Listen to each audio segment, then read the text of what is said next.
عزیزان موت، ایک استاد نجف کے عالم دین کہتے ہیں میں اپنے استاد کے ساتھ کسی نے کھانے پہ بلایا، میں کھانے پہ پہنچا تو میں نے دیکھا کہ استاد نے جو ہے وہ کھانے پہ کافی چیزیں تھیں، گوشت بھی تھا، لیکن صرف تھوڑے سے چاول اٹھائے اور کھائے اور چلے گئے۔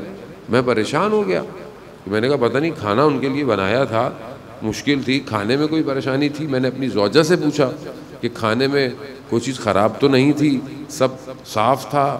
وہ کہا ہاں سب صاف تھا۔ پھر میں کسائی کے پاس گیا، میں نے کہا جو تم نے گوشت دیا وہ حلال تھا؟ میں پیسے نہیں لوں گا تم سے، لیکن حلال تھا؟ کہا ہاں، لیکن کوئی گڑبڑ؟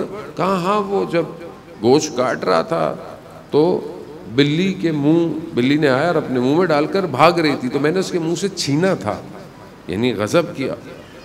تو کہا پھر میں اپنے استاد کے پاس گیا کہ آپ نے گوشت کیوں نہیں کھایا؟ کہا اگر تمہارے سامنے نجاست پڑی ہوئی ہو تو تم کھاؤ گے؟ کیوں؟ باطن کی نگاہ جب کھل جائے تو انسان کو دنیا کی نجاسات نظر آنا شروع ہو جاتی۔ ہمیں نہیں نظر آتی، جا رہے ہم اتنے پاک نہیں ہیں، انسان کو پتہ ہی نہیں ہے کھا کیا رہا ہے، حلال ہے کہ حرام ہے، اور انسان دیکھ کیا رہا ہے۔ وہ آج معاشرہ کتنا بگڑ گیا ہے کہ نہ حرام کا پتہ ہے نہ حلال کا پتہ ہے۔ انسان حرام حلال سمجھ کے کر رہا ہے، اس کو یہی نہیں پتا کہ معاشرے میں جو ہو رہا ہے، جو چیزیں معاشرے میں پینیٹریٹ کر گئی ہیں، نفوذ کر گئی ہیں، جب اسے لقمے کا نہیں پتا کہ وہ جو کھا رہا ہے صحیح ہے، تو پھر سب سے پہلی چیز جو انسان کے وجود پہ اثر کرتی ہے وہ کیا ہے؟ لقمہ ہے۔ مگر ہم بھول گئے کہ سید الشہداء روز عاشورہ کیا کہتے ہیں کہ تمہیں میری آواز سمجھ میں نہیں آئے گی، کیوں؟ کیونکہ تمہارے شکموں میں حرام لقمہ ہے۔ اور یہ ایک لقمہ انسان کے وجود کو برباد کرتا ہے، سب سے پہلے اس کا باطن، اس کا اندر خراب ہوتا ہے۔ کاظم کربلائی کم نو قبرستان جو بی بی کے حرم کے سامنے ہے، وہاں پر ان کا مرقد ہے۔ گاؤں دیہات کے رہنے والے ہیں، کسان ہیں، لیکن پاکیزگی، گندم بھی لینی ہے تو زکوٰۃ دینی ہے، اسی حالت میں، لیکن پڑھے لکھے نہیں ہیں، ایک عام لے مین بالکل جیسے ہوتا ہے۔ اور وہاں پر ایک حرم تھا، وہاں پر رات دن میں سو گئے، تھکے ہوئے تھے، تو خواب میں دیکھا کہ دو جوان آئے ہیں اور انہوں نے کہا کہ قرآن کی تلاوت کرو۔ تو میں نے کہا مجھے قرآن پڑھنا نہیں آتا، میں پڑھا لکھا نہیں ہوں۔ تو انہوں نے کہا تمہارے ہاتھ سینے پہ رکھا، کہا اب پڑھو، تو قرآن پڑھنا شروع کیا۔ جب آنکھ کھلی تو دیکھا کہ قرآن کی تلاوت کر رہے ہیں، اور قرآن پورا حفظ ہو گیا۔ اپنے جو عالم تھے گاؤں کے وہاں گئے تو انہوں نے سنا، وہ بھی پریشان ہوئے۔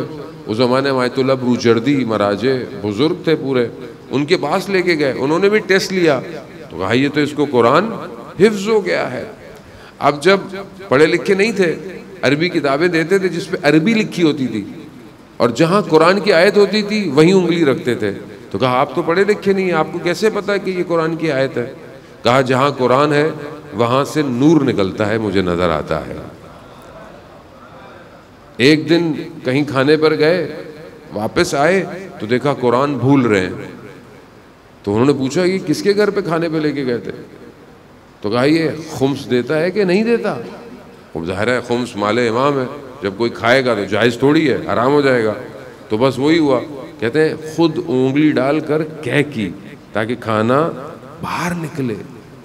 وہ حرام لقمہ بہت خطرناک ہے عزیزان۔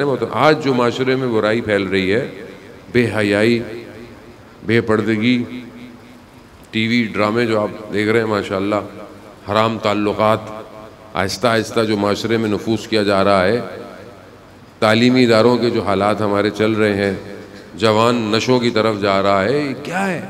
حرام لقمہ۔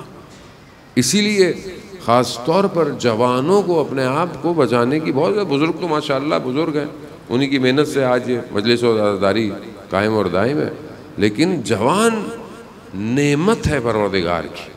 اگر یہ اپنے آپ کو نہیں سمجھا تو قومیں برباد ہونا شروع ہو جاتی۔